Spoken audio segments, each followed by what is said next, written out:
दिल के एल्बम में दिल लगी के लिए तस्वीरें ना लगाएं, बल्कि ऐसी तस्वीरें लगाएं जो दिल को लगें। मोहब्बत आंखों से नहीं दिल से देखती है, इसलिए मोहब्बत को अंधा कहा गया है।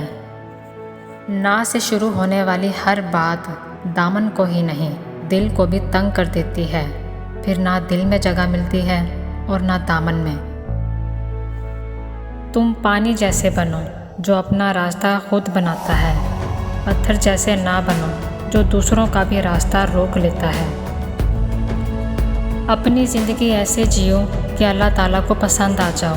दुनिया वालों की सोच तो रोज़ बदलती रहती है।